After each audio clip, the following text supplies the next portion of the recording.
के लिए, गरीब के लिए, किसान के लिए, नौजवान के लिए, महिलाओं के लिए क्या कुछ योजनाएं बननी चाहिए।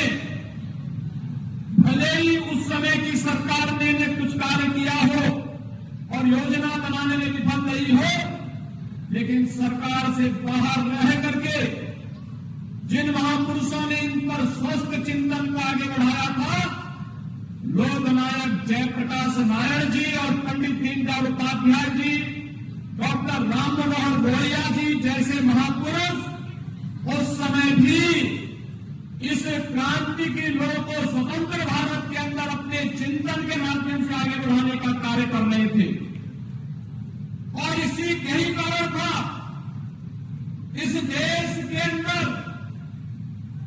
जब आजादी के उन सभी योद्धाओं ने स्वतंत्र भारत में भारत की व्यवस्था कैसे होनी चाहिए, एक स्वस्थ संसदीय प्रणाली को अपनाया था। लेकिन सत्ता मोह में उस समय की सरकार इस कदर आंखों में पट्टी बांध चुकी थी कि एक समय उसने लोकतंत्र को भी कुचलने का कार्य किया, और जब लोकतंत्र को कुचलने का कार्य किया तो आखिर बिहार शांत कैसे बैठ सकता था। आप सब जानते हैं जब आजादी की लड़ाई चल रही थी, भारत आजाद हुआ 1947 में, लेकिन बलिया ने अपने आप को आजाद घोषित कर दिया था 1942 में ही। हम सब ये जानते हैं राष्ट्रपिता महात्मा गांधी के चंपारण आंदोलन को गति दी थी यही बिहार की धरती ने।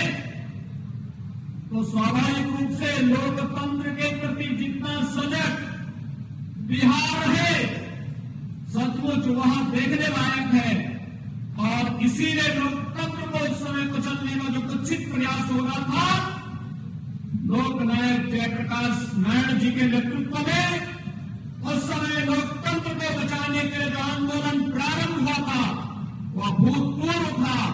देश की आजादी के बाद इतना बड़ा सशक्त आंदोलन जिसने तत्कालीन सरकार को घुटना टेकने के लिए मजबूर कर दिया था। जनता